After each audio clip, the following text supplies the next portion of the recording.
Hello, I'm Aisling Knight, and I'm here with the coolest band in town at the moment, all the way from the Deep South. It's NeedToBreathe. Yeah, isn't it amazing how God can take a broken man?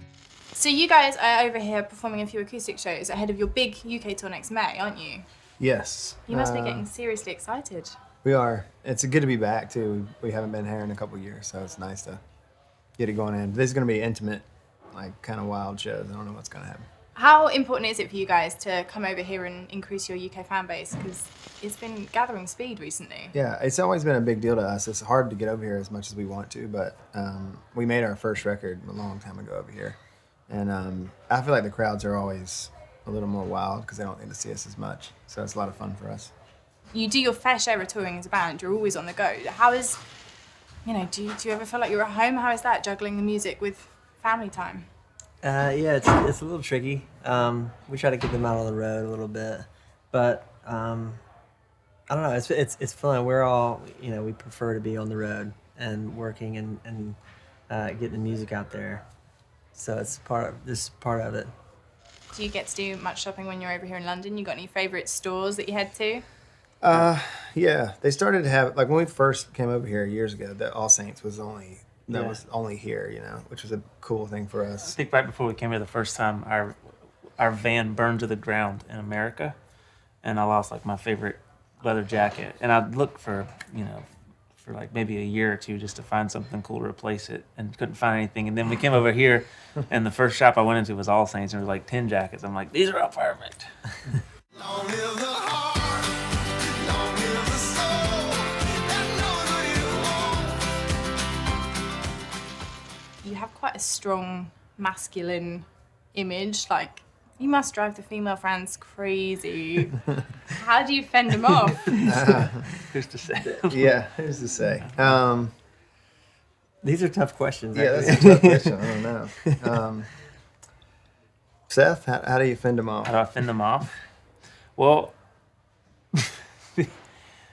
I think He doesn't, obviously. He doesn't put up too much of a fight. No. Wait to see him. There's a video you did for Devil's Been Talking, and for such a country band, it looked like quite an industrial setting. Yeah. What was the inspiration behind that? That one in particular, we were just in Chicago making a couple of videos with this photographer, Eric Anderson, that we love. But we always do, we've made a couple of our own videos, and which we almost broke the band up a couple times because they took way too long. And but anyway, so we've made it through that phase. But I think we like to have some sort of input in everything we do, Yeah, we care a lot about the visual because it can explain where the music's coming from in some ways. And like you said, with that song, it has a banjo in it, but at the same time, and this was a song we recorded years ago, but to us, there was something new about it. There was something fresh. There was something different. And so it's nice to have something juxtapose us being Southern and having a country or a folk tinge to it. But it's just fun to, throw visual ideas into the pot and add another layer to what the music can be. Is there a particular song off the new album, Rivers in the Wasteland, that you're very proud of, or that you're jealous that the other one wrote, maybe? Yeah. I mean, the song for me that I'm really proud of is Wasteland, probably. Yeah, I'm wasting my way through days, losing youth along the way. Oh, if God is on my side. Oh, if God is on my side. Just because the song, I feel like it's one of the better ones I've written, but also was what we were going through at the beginning of the record, which ended up not being the way we are now or were the whole time. But it just came from a really dark place. I think it happened naturally and came quickly. It was cool. And there's a song on the record called Brother that I kind of wrote about my brother. What other brother did you write about? Yeah. the nice one in my head. But no, it was one that I'd show Bear just a part of it, and then he wrote the rest of it. And so that one, I'm kind of proud of because there was a joint effort there. and it kind of speaks to what the song is talking about. It's a really lovely song, and you've taken it one step further and done the brother NeedToBreathe hashtag, haven't you? Which I saw recently, which is it's such a nice idea because from the song you can really hear that it was a sort of heartfelt collaborative effort. It's one of my favourites. Thanks. Very cool. You mentioned earlier because of your brothers, like there must be some pretty big sibling rivalry that goes on sometimes. Yeah. How do you combat being in a band with your brother? We weren't very good at it for the first, I think, Combat. 13 years. We were good at combat, but we weren't good at, I think during this record is the first time we really have entertained the idea that it was okay for him to quit. You know, I think it adds pressure when you're in a band, something you don't think about with brothers. It's like, if the other guy quits, it's your livelihood, you know? And so there's a lot of pressure that goes along with that. So this time was the first time we thought about quitting as a band. And really said to the other, like, hey, if you feel like you need to, it's okay. Like, we're still gonna be brothers when this is over. It took a giant amount of pressure off, and it's made it way more fun. Gosh, I bet you're glad you didn't quit though. Yeah. Yeah, We are. I mean, I'm it's- glad you didn't Yeah, quit. yeah. No, it's just good to We're have kind of something. thinking about it still. You know, to have something that you're able to Exclusive. let go of, and what that does to your mindset. You know, Sure. you're not trapped by it. It's just something that you want to do, and I think that's kind of given us a lot of inspiration going forward. It's a weird thing, isn't it? Growing up wanting to be something that is so uncertain. How old were you guys, Josh, Seth, maybe when you realised that actually this was, potentially a career for you? I was pretty young. I feel like when I was in middle school, I probably had no doubt about that this is what I was going to do. So since then, I've just been trying, fighting my way into bands forever. He's the odd duck that Yeah. that kind of knew what he was gonna do. When I was in grade school, I would always like sing into the mirror for some reason when I was like brushing my teeth, getting ready for school. Like, Everyone does that. but then surely. there's a lot of pressure to kind of like be realistic and have a backup plan and that kind of thing.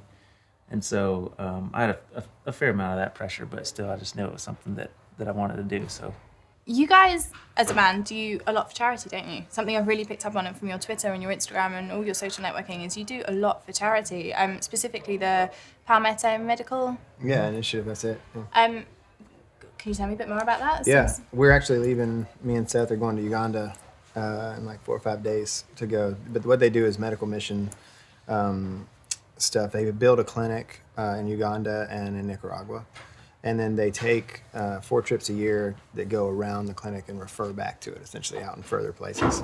And the idea is a sustainable clinic that's staffed by the people there, by locals, and they try to go in for a year and get it up and running, and then it runs by itself.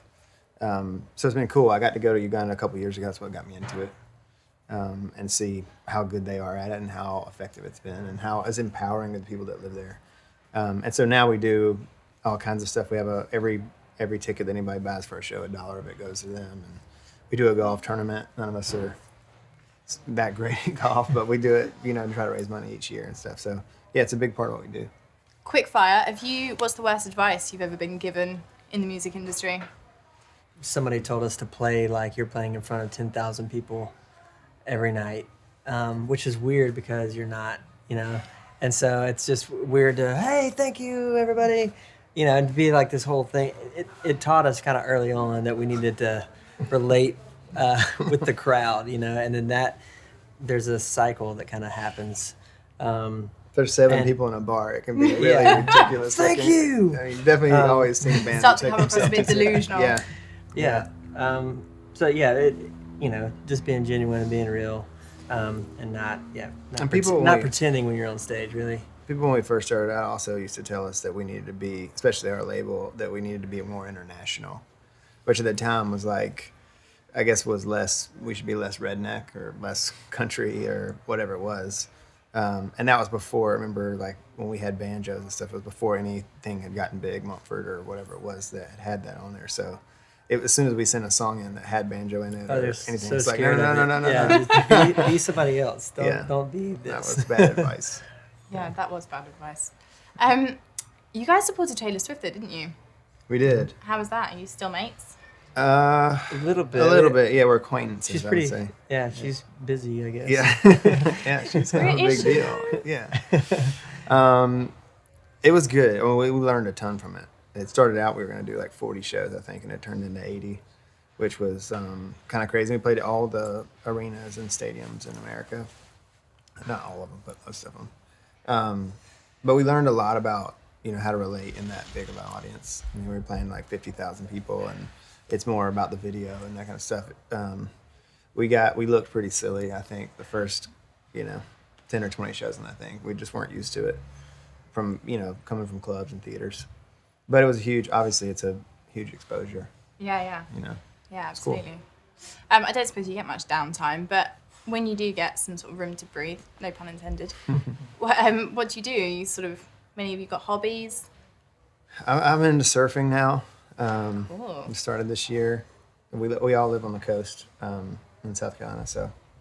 I like to sketch, and we're all into sports, so we, not that we'd play them all, but we try to watch a lot of the games. And Yeah, because you had a budding sporting career, didn't you? Mm-hmm.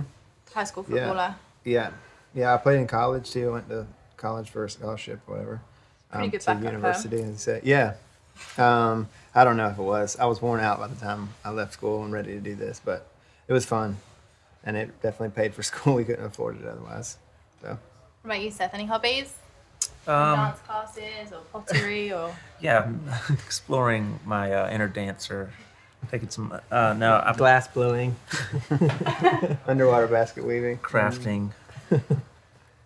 Now I have a brother too, so usually when we're off the road, we both love to travel and always get into something. So usually travel for fun, hang out with family.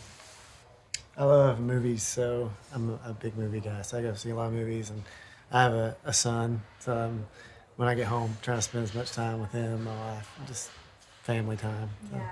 One last question. When you're in London, what's your favourite thing to do? Have you been to your local pub yet and had a pint? Not this time. Yet. I'm trying to think what my favorite thing to do is. I'll give I you mean, one. Yeah, give us a couple Go options. to South Bank, because this time of year there's a great South Bank Christmas market, and you can get like proper Belgian pretzels and hot chocolates and stuff.